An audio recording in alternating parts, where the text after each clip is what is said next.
Evidentemente, México ha sufrido, como muchas otras naciones en el mundo, un gran daño por la pandemia. ¿Qué tendremos que hacer para recomponer el tejido económico en este país? ¿Qué debemos pensar para apoyar a las micro, pequeñas y medianas empresas? Un personaje de la política mexicana, un conocedor de la cosa económica, nos acompaña aquí en Universo Pyme. José Luis Romero Hicks. Después de una pausa, iniciamos.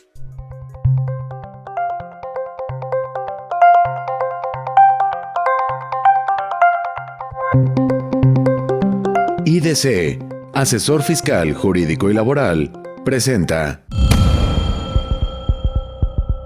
Universo Pyme con Eduardo Torreblanca Jax.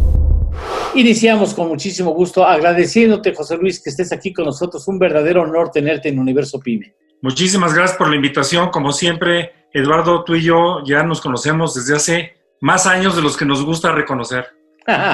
Sí, efectivamente.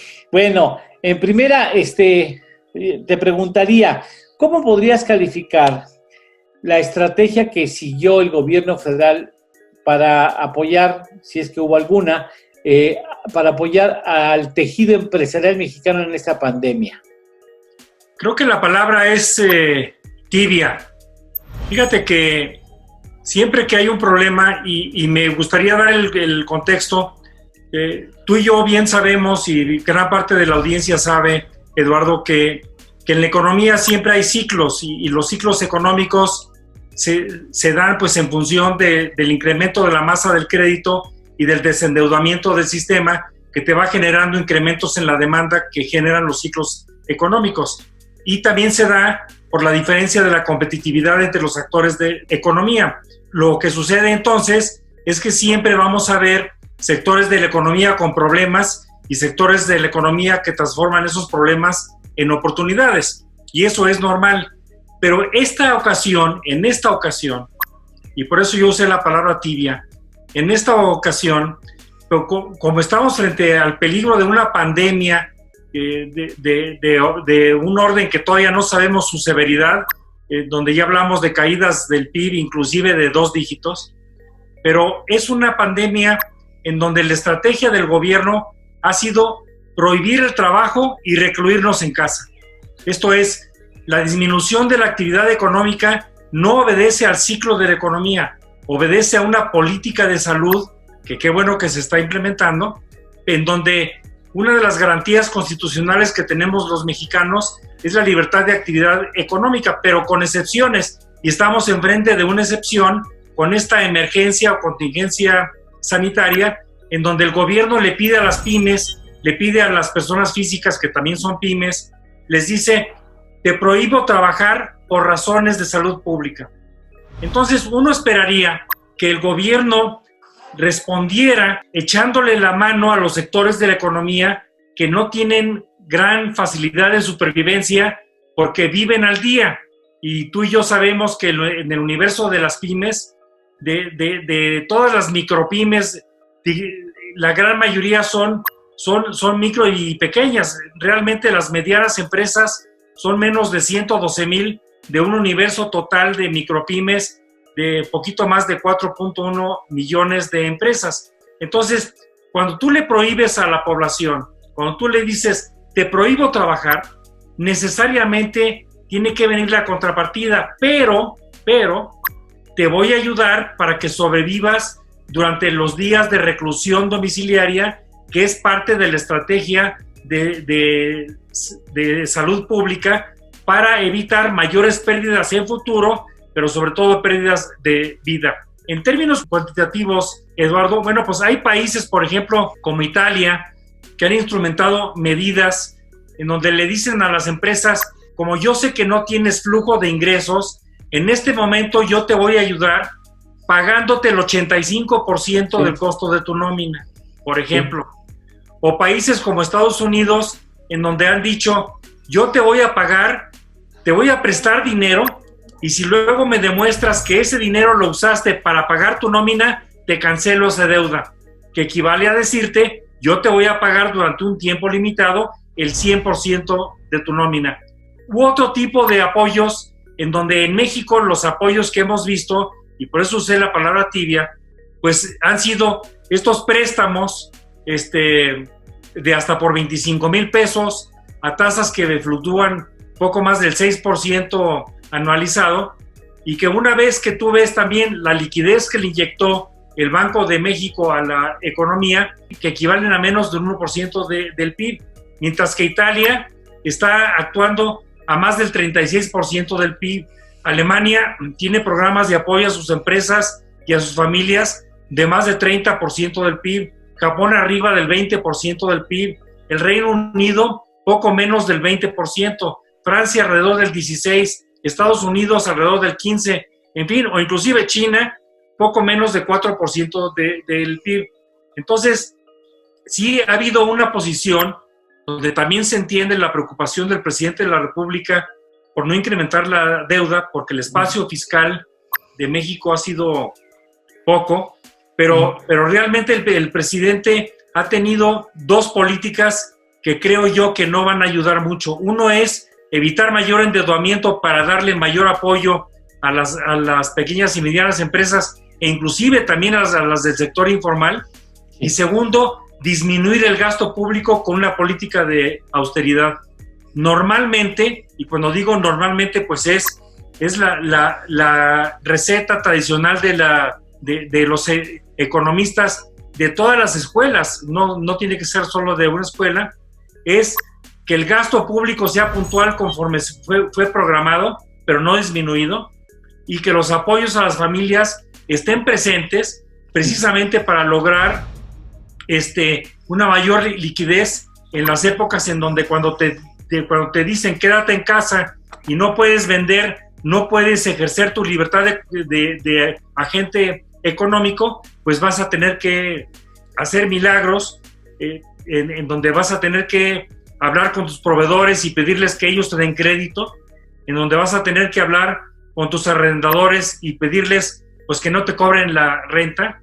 Y he de decir, Eduardo, que la mayor parte de los beneficios que se han visto han sido más bien por parte de los gobiernos de las entidades federativas, Eduardo. Déjame ir a una pausa para seguir preguntando. Ahora, no pudimos amortiguar con medidas.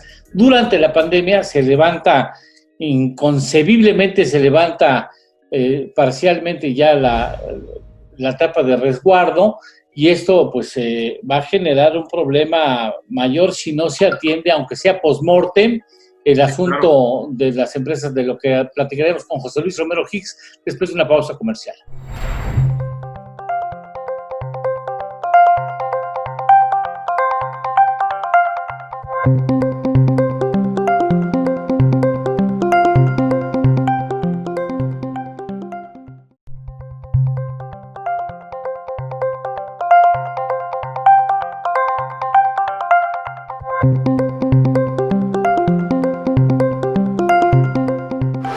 Bien, ahora, no hubo ni medidas fiscales, algunas medidas monetarias bien vistas e implementadas con sensibilidad por parte del Banco Central que resultan insuficientes si no se acompañan con políticas fiscales, pero bueno, se podría hacer algo una vez que aparentemente ha sido superada la pandemia. Digo aparentemente porque nosotros no conocimos aquí ninguna curva, no hemos conocido hasta el momento ninguna curva. No sé, el presidente afirma que ya la hicimos, pero pues no vemos claro. Pero es otro asunto. ¿Qué medidas podrían llegar a tomarse si es que todavía hay momento para hacerlo? Hay muchas, e inclusive hay una propuesta muy interesante del Centro de Estudios Espinosa Iglesias. Iglesias, sí. En donde ellos tienen una propuesta que no costaría más de 3.5 puntos del PIB. Ellos, por ejemplo, dicen, bueno, le tienes que invertir mucho más al sistema de salud. Y ellos sugieren que al sistema de salud se le invierta 0.5 punto del PIB. Luego, la segunda propuesta que tienen ellos es hay que hacer transferencias para la población en el sector informal. Están proponiendo un salario mínimo durante 3 meses que tendría un costo de 1.77 puntos del PIB. Luego también ellos están proponiendo, como tercera medida, una especie de seguro de desempleo para trabajadores y trabajadoras del sector formal, equivalente a 2 salarios mínimos durante 3 meses para aquellos que pierdan su empleo. Sí. Y tú y yo sabemos que ya con las cifras de marzo, abril y mayo que conocemos, pues ya es poquito, es como 1.030.000 empleos formales que se han perdido, más aparte más de 10 millones de empleos informales. Este apoyo de 2 salarios mínimos por 3 meses, según el Centro Espinosa Iglesias, costaría 0.15 puntos del PIB. Y también luego están proponiendo como cuarta medida que parece también interesante, que es transferencia para empresas del sector formal con personal afiliado al IMSS. Y aquí se trata de transferirle a las empresas un salario mínimo durante 3 meses por cada trabajador y trabajadora que tengan contratado. Eso evidentemente para fortalecer la liquidez de las empresas que están registradas ante el IMSS. Y según el centro, tendría un costo máximo de 0.94 puntos del PIB. Y finalmente, otra medida que se podría estar contemplando es un reembolso extraordinario del impuesto sobre la renta para trabajadores y trabajadoras que trabajan por cuenta propia y que están registrados ante el SAT. Y aquí la idea es de reembolsarles 10,000 pesos en una sola exhibición, cosa que costaría 0.14 puntos del PIB. Si tomamos estas ideas, Eduardo, y las sumamos de las cifras que acabo de dar, nos da un total máximo de 3.51 puntos del PIB. Pero evidentemente que para generar esas transferencias se tendría que generar deuda pública, cosa que el presidente de la República ha sido muy claro y que no quiere transitar por ese camino. Ahora, sí hay alternativas, hay países que nos han marcado el camino, no necesariamente tendremos que copiar, podríamos crear algo distinto, pero que sea eficiente o que procure ser eficiente. Ahora, ¿qué pasa si no hay ese tipo de acciones en este momento de la supuesta nueva normalidad? ¿Qué puede pasar, José Luis? Bueno, mira, lo primero que ya está pasando es que los gobiernos de las entidades federativas le han tenido, como decimos coloquialmente, le han tenido que entrar al quite. Además de las medidas que comentamos que ha hecho el gobierno central federal, incluido la banca central, lo que los estados han tenido que hacer es, por ejemplo, hay programas de financiamientos que están detectados en 24 estados de la República Mexicana y que están dando financiamientos entre 10,000 y entre 2.5 millones de pesos a sectores específicos de su economía. Sí. También hay estados de la República, más o menos unos 23 estados de la República, que han dado apoyos fiscales, que tú señalabas hace rato que el gobierno central federal ha sido resistente a dar a apoyos. Aquí en la Ciudad de México, donde actualmente me encuentro, Eduardo, hay un programa de apoyos ahorita de cancelación de recargos y de multas y de gastos de notificación para las familias que tienen el apoyo en el impuesto predial.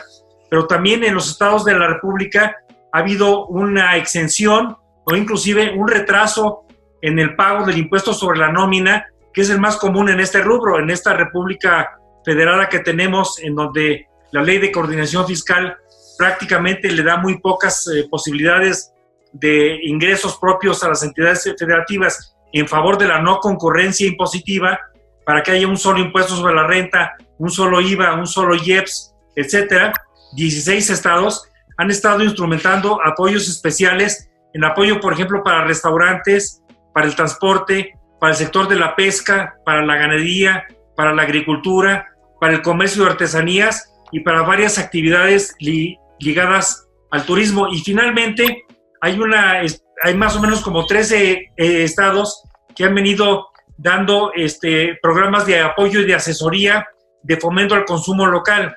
¿Qué quiere decir esto para las pymes? Les están apoyando, por ejemplo, para que apoyen su esfuerzo de liquidez y su reconversión durante estos días de reclusión, para que puedan emplear procesos de entrega de sus productos a personas que trabajan en plataformas digitales, enseñándoles a usar desde el Facebook, desde el WhatsApp, sí, o claro, otras plataformas digitales que cobran un porcentaje a cambio de distribuir los productos que producen no solo las pymes, sino también las grandes empresas. Pero quizá el común denominador de los estados de la República es que tú sabes, en tiempos normales, la queja de todos los empresarios es que el gobierno no paga a tiempo. Bueno, pues hay varios estados de la República que lo que han hecho es ver cuáles son las cuentas por pagar y estar pagando puntualmente, pues para que las pymes puedan hacer ese rebote en su liquidez y puedan pues, capitalizarse un poco cuando las ventas han caído. Bien, déjame ir a una pausa y regresaremos con un asunto que dominas como dominas los temas que ya se ha atendido aquí en este espacio de Universo Pyme, es la banca de desarrollo. O sea, la banca de desarrollo tiene, ni mandada a hacer para este tipo de circunstancias, para eso existe, es su misión natural, ¿no? O sea, fue pensada para promover y sobre todo en promover en épocas difíciles. Después de una pausa, escucharemos a quien sabe mucho de este asunto para ver si estamos subaprovechando el papel de la banca de desarrollo en este contexto de pandemia.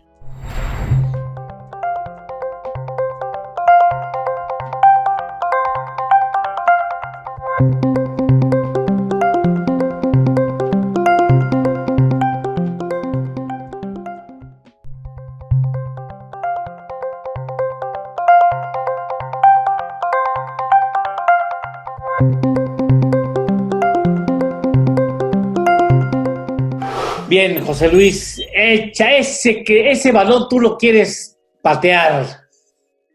La banca de desarrollo.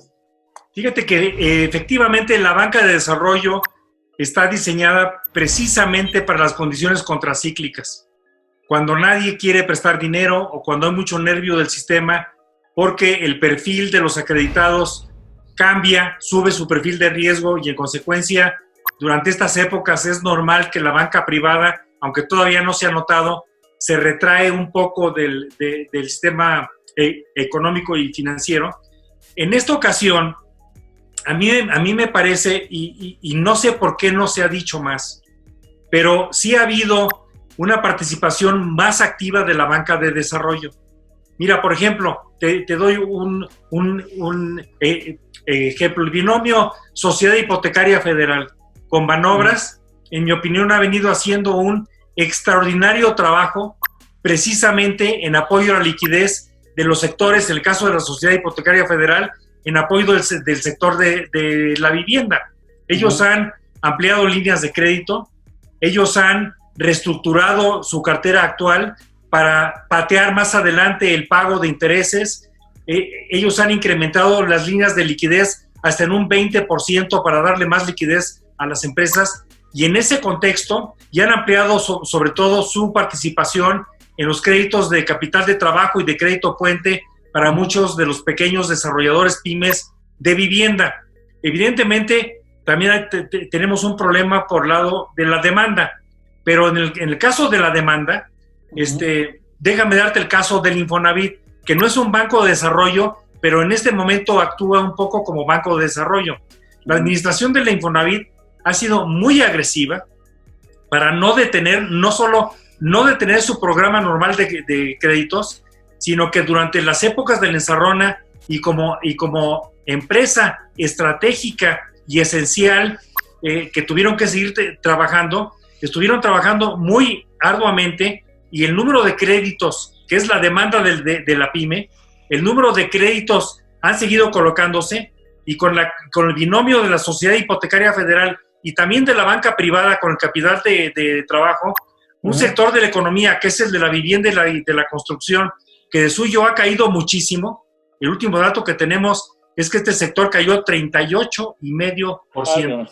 Sí, claro. Es una super cifra que se dice fácil, pero no tiene precedente en la historia de los últimos 100 años. Este binomio del Infonavit, por un lado, con el Fobiste también, sin detener sus programas de crédito, y de la Sociedad Hipotecaria Federal, entrándole al quite, otorgando capital de trabajo y reestructurando para que sigan trabajando las empresas. Me parece que por lo menos en el sector de la vivienda ha sido muy positivo y ejemplar el actuar de la banca de desarrollo Banobras, Sociedad Hipotecaria Federal, por el lado de la oferta, por el lado del capital de trabajo para la producción de vivienda y manteniendo por el lado de la vivienda al Fobiste y al Infonavit. Y déjame también decirte, en combinación con la Sociedad Hipotecaria Federal, está abriendo programas adicionales y nuevos de crédito hipotecario que, como tú sabes, si no hay demanda, pues ¿para qué quieres a la oferta? Al final de la tarde, para las pequeñas y medianas empresas,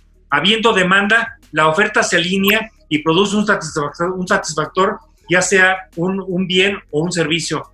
Entonces, creo yo que la banca de desarrollo, en el caso de Bancomext, también han estado muy activos, han estado ayudando mucho, sobre todo con el tema del crédito a los que siguen siendo sujetos de riesgo en un sector en donde se ha disminuido muchísimo con la pandemia el comercio internacional, pero me parece que también el caso de Bancomext, que como tú sabes yo fui director de Bancomext hace ya algunos años, me parece que la banca de desarrollo, y no sé por qué no está en el dominio público, más noticias del buen trabajo que están haciendo.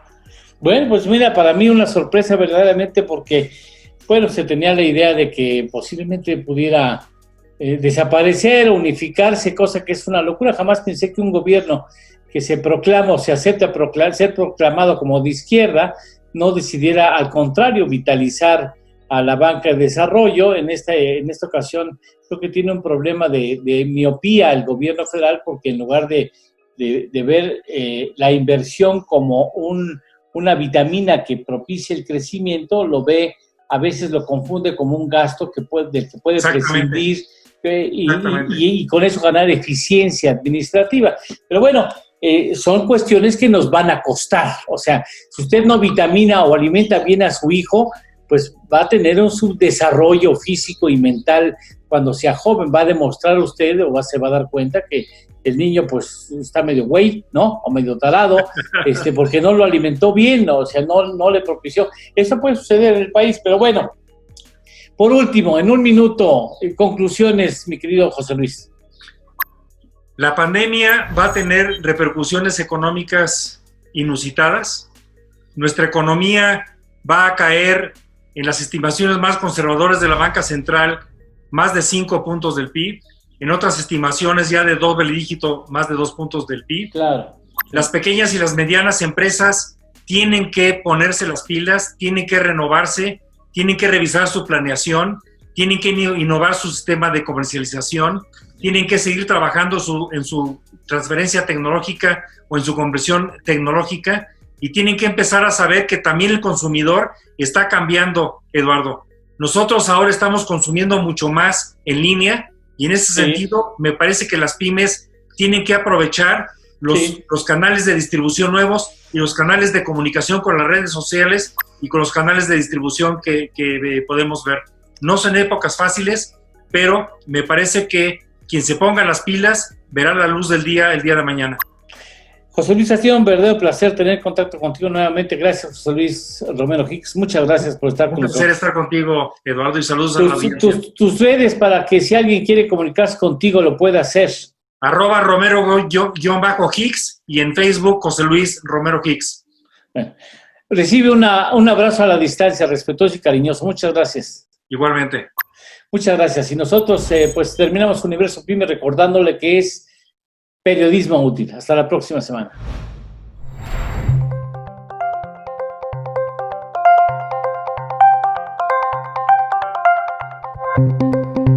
IDC, asesor fiscal, jurídico y laboral, presentó